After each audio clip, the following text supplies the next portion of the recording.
আপনারা দেখছেন যুগবীক্ষণ, যুগের সাথে মানুষের পাশে সর্বদা এগিয়ে।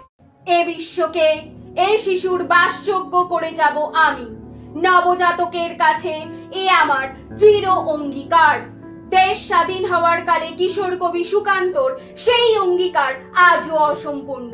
বর্তমানে একবিংশ শতাব্দীর তৃতীয় দশকের এই হাইটেক ডিজিটাল ইন্ডিয়ার যুগে দাঁড়িয়েও শিশুদের বাসযোগ্য পরিস্থিতির ছাড়পত্র মেলেনি বই কি। শিশুরাই আগামী দিনের ভবিষ্যৎ, দেশ তথা জাতির মেরুদণ্ড, স্বপ্ন পূরণের কাণ্ডারি। প্রতি বছর 14ই নভেম্বর দেশ জুড়ে পালিত হয় শিশু দিবস।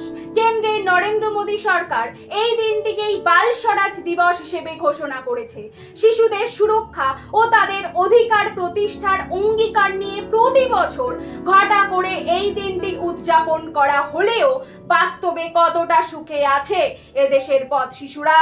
এ প্রসঙ্গে উঠে আসছে চাঞ্চল্যকর তথ্য, যা রীতিমতো কপালে ভাঁজ ফেলার মতোই বটে।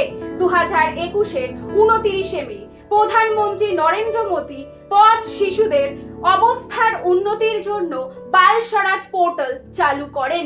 সেখানকার তথ্য অনুযায়ী বর্তমানে প্রতিদিন রাস্তায় কাটাচ্ছে প্রায় 12,000 শিশু। পরিবারের সঙ্গে রাস্তায় আশ্রয় নিয়েছে 13,000-এর বেশি শিশু। অন্যদিকে কোনো রকমের সাহায্য ছাড়া পথেই দিন কাটাচ্ছে 1,000-এরও বেশি শিশু। অন্যদিকে শিশুদের উপর যৌন নির্যাতনের অভিযোগ সংক্রান্ত তথ্য বলছে, গত এক বছরে সারা দেশে 1,217টি পক্সো আইনে মামলা রুজু হয়েছে। দিন দিন এই সব সংখ্যাগুলি ক্রমশ বাড়ছে। জাতি, ধর্ম, বর্ণ নির্বিশেষে সব শিশুর রয়েছে সমান অধিকার। পথ শিশুরাও দেশের অমূল্য সম্পদ বই কি।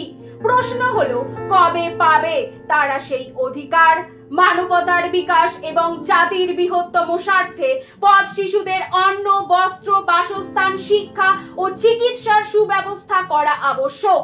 সচেতন থাকতে হবে। সামাজিক, রাজনৈতিক, অর্থনৈতিক সমস্যার বলি হয়ে এরা যেন অল্প বয়সেই হারিয়ে না যায়, সেই লক্ষ্যে শুধুমাত্র সরকার, বিভিন্ন স্বেচ্ছাসেবী সংস্থাগুলি নয়, আন্তরিকতার সঙ্গে সচেতন হতে হবে প্রত্যেকটি নাগরিককেই। এই শিশু দিবসে এটিই হোক আমাদের সকলের অঙ্গীকার। Jugabikshan digital news bureau report.